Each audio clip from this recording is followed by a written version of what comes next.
Hello learners, this is Habiba with the continuation of the previous class, that is approaches to intelligence unitary to multiple, with the subtopic multiple intelligences.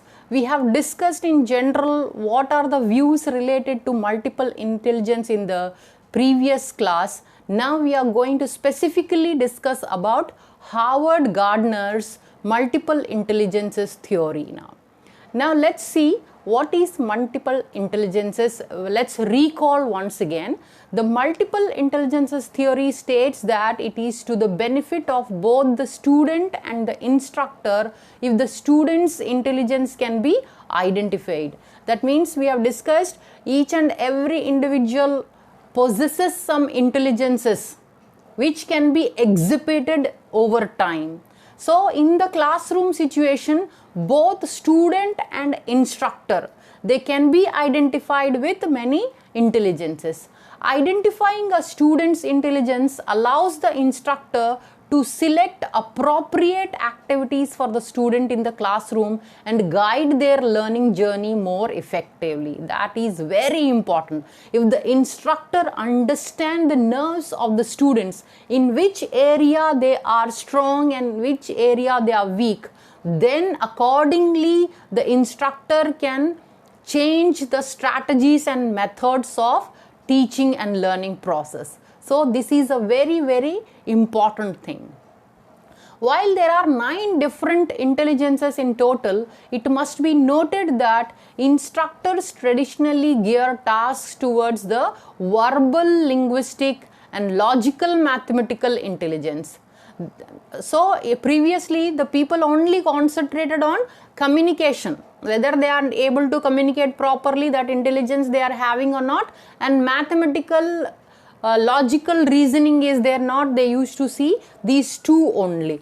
That means only they are cared about when they go outside, they have to become maybe engineer or doctor, something like that, but they did not give importance to if the child is having other types of intelligences which can be developed in future, they can pursue those subjects and enhance their learning and become great people.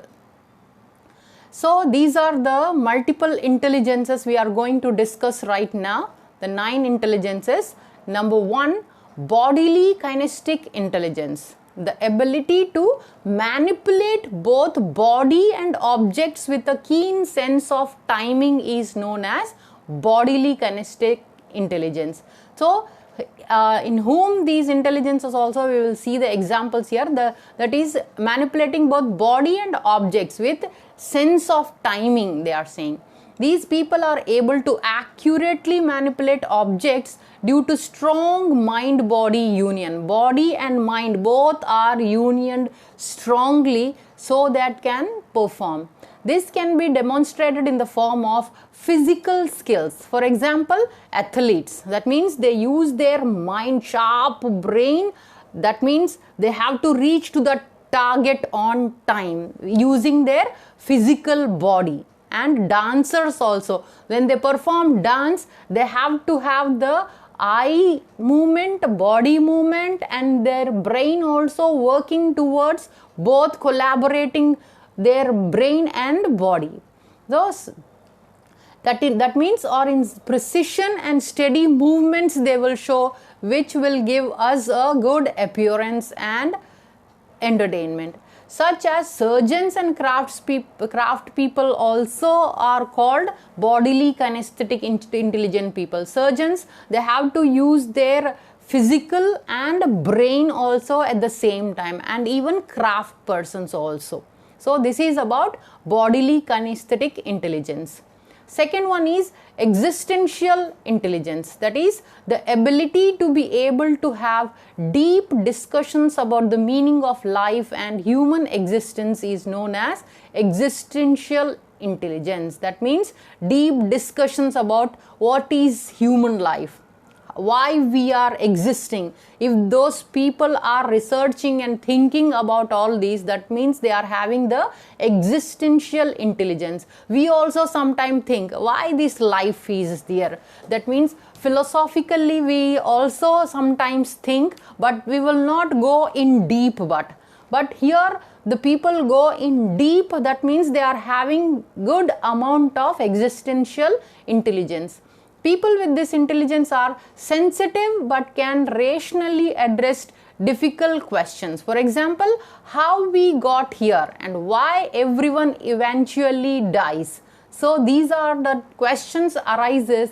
If rationally or sensitively we can deal about these questions, that means we are having the existential intelligence. The third one, interpersonal intelligence. That is, interpersonal means between two or other persons. That is, while the ability to communicate effectively with others is common knowledge on the basis of interpersonal intelligence, it is not merely limited to verbal interaction. We can have communication with any person. That is, ability to have the interpersonal relations, that is very important.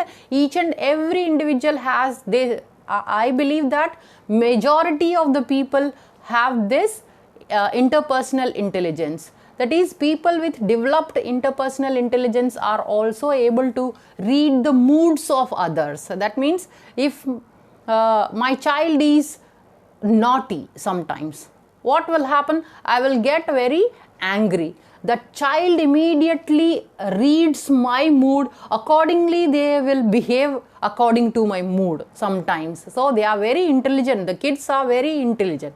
So this also interpersonal intelligence.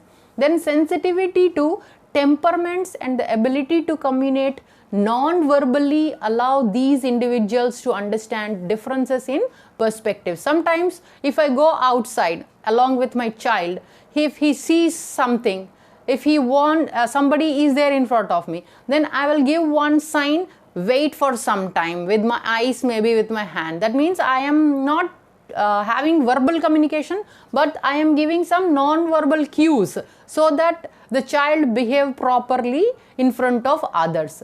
So because they can often accurately assess the sentiments and motivations of others, these individuals make good social workers, teachers and actors. These are the example of interpersonal intelligence. Number 4, intrapersonal intelligence. That is, intra means inside us, understanding about ourselves. That means the ability to understand one's own thoughts is known as intrapersonal intelligence. Sometimes we do have the reflection things, that is reflecting about what had happened earlier. If I repeat the same thing, whether it will be beneficial or not beneficial. That means I am having my own intrapersonal intelligence to think about myself to do certain things or not. That means own thoughts, working on own thoughts. Individuals who demonstrate intrapersonal intelligence are acutely aware of their feelings and can show an appreciation for themselves and other human beings also. Sometimes some persons get frustrated about their life only. That means they are not having intrapersonal intelligence in them. They always get down about themselves and sometimes about others also. Often misconstructed as shy, these people are actually self-motivated and able to use their understanding to direct the course of their own lives. It's not shy actually, they are self-motivated and they are able to understand to direct the course with their own lives. Like for examples, philosophers, psychologists and religious leaders may also show high levels of intrapersonal intelligence. Number 5, verbal linguistic intelligence. That is the ability to express oneself using words and language is known as verbal intelligence, linguistic intelligence. That means when the child is born, starts with non-verbal cues and later slowly verbal communication. That means each and individual human being has this verbal linguistic intelligence. This intelligence is unique because it is the most commonly shared human ability. Obviously, it's unique because it is commonly shared by majority of the people. It allows us to apply meaning to words and express appreciation for complex phrases. through reading, writing and sharing stories orally, we are able to marvel at our use of language. We see examples of this skill in journalists, poets and public speakers. We get mesmerized by those speakers. If the verbal linguistic intelligence is strong of that person, generally people communicate. It doesn't mean that they are empowered with linguistic skills. Journalists, you can see in the news how they present the news in front of that people get attracted towards that news in deeply. And then poets, how sensitively those people write or say those poems, so that other people get mesmerized with those things. That means public speakers are also examples. Then the sixth one, logical mathematical intelligence, sometimes misconstructed as simply the ability to just calculate mathematical equations and logical mathematical intelligence. But it is not like that. It is much more than that. Only calculating is not, and showing simple logical reasoning is not this intelligence. But individuals with this developed intelligence demonstrate excellent reasoning skills. Abstract, that means abstract means which are the feelings, we cannot touch or see those things. Abstract thought and the ability to infer based on patterns. So those people are much more stronger in this logical mathematical intelligence. They are able to make connections based on their prior knowledge and are drawn to categorization, patterning and relationships between ideas. With experiments and strategy games as two coveted activities, it would make sense that possible careers would include a scientist, a mathematician, a detective. So these are the examples.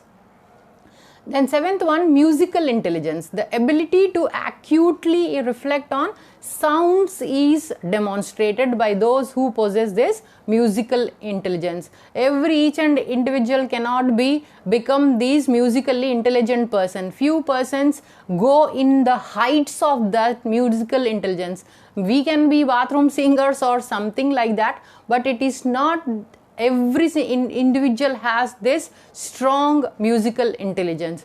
These people are able to distinguish between specific pitches, tones and rhythms. Layman will not understand what are rhythms or tones. If you ask me also, I won't be able to tell about those things. That means I am not musically intelligent person. So those musically intelligent persons only can understand these rhythms, pitches and tones. Someone with musical intelligence is often a sensitive listener and can reflect or reproduce music quite accurately. So musicians, conductors also we can say, then composers and vocalists all demonstrate keen musical intelligence. As young adults, we can witness these people humming or drumming to a self-directed rhythm. So musical intelligence is also closely related to mathematical intelligence as they share a similar thinking process.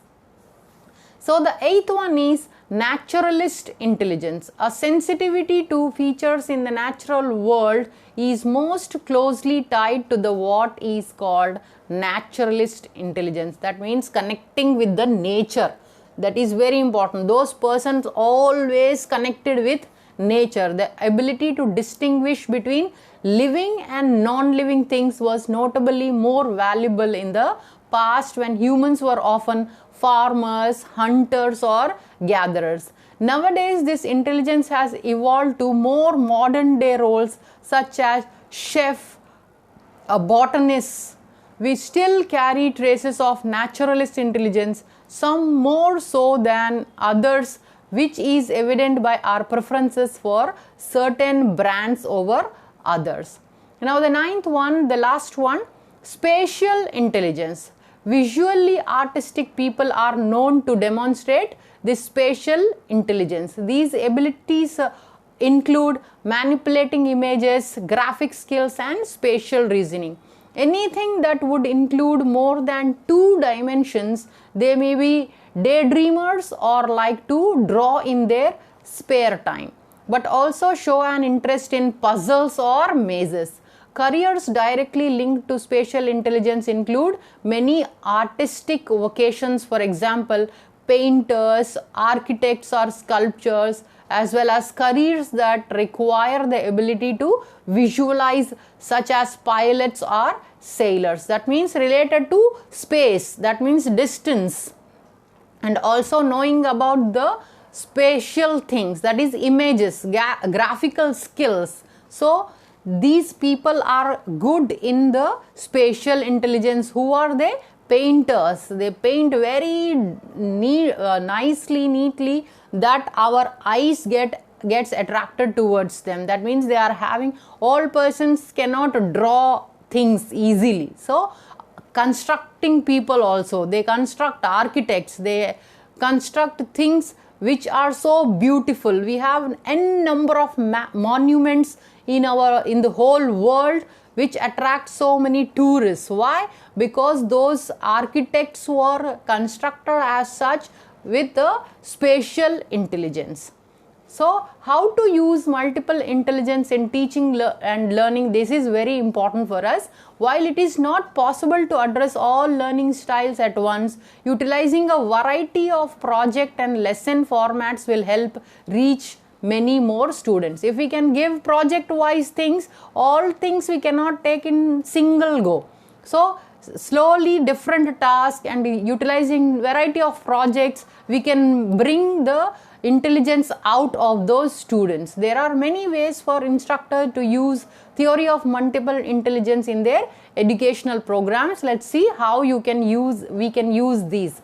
Utilize a variety of lecture and lesson formats, and then offer students the opportunity to work with their peers in addition to independent work, and then allow students to choose the topic of their project based on what they are interested in. That is also a very unique thing, that always previously teacher used to give all the topics and you have to find things, but you give chance to the students also to bring such topics which can enhance their intelligences.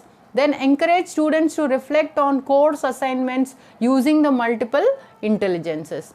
Then diversify the deliverance of course content, use videos, texts, audio lectures, discussions and group work to reach students in different ways. So these are all also very important for enhancing the intelligences of the students. Then promote active learning by encouraging students to interact with the material in some way, maybe interview an expert, share ideas on social media, or attend a show related to the topic. So let's conclude this topic here, multiple intelligence theory. Let's see the key features of this theory. Intelligence is a biological and psychological potential, both thinking wise and bodily. Just now in the beginning we understood about this bodily kinesthetic. There are multiple and independent intelligences, multiple also, they are independent also. Then intelligences always interact with one another, obviously. Then each person has a unique intelligence profile.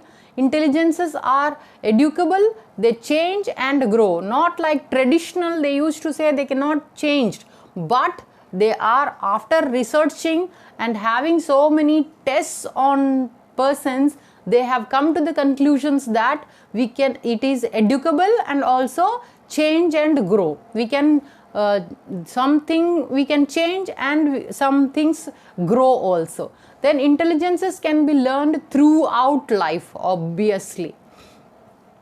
So we can see here different examples of these multiple intelligences. Once again, let's revise quickly. So visual and spatial, that is navigator, sculptor, and then architect. Then comes the existential, philosopher and theorist. These are the professions I am talking about with different multiple intelligences.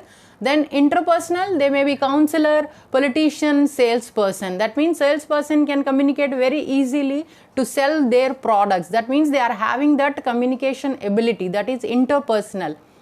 Then intrapersonal, that is researcher, novelist, entrepreneur. That means we having the things in us about ideas and thinking level. Then bodily kinesthetic, that is athlete, maybe a runner or something, then firefighter, and then actor. And then musical, rhythmic, maybe musician, composer, disc jockey, DJ, etc. Then verbal linguistic, that is journalist, teacher, lawyer. Lawyer also discusses things, that means they are having the verbal intelligence. Then logical mathematical, maybe engineer, programmer, maybe accountant. Then lastly naturalist, that is related to environmentals, that is farmer, botanist, etc. So this is all about the professions related to multiple intelligences. We come to the end of this session. If you like the session, please do subscribe, like, share and comment below. Thanks for your attention and time. Happy learning.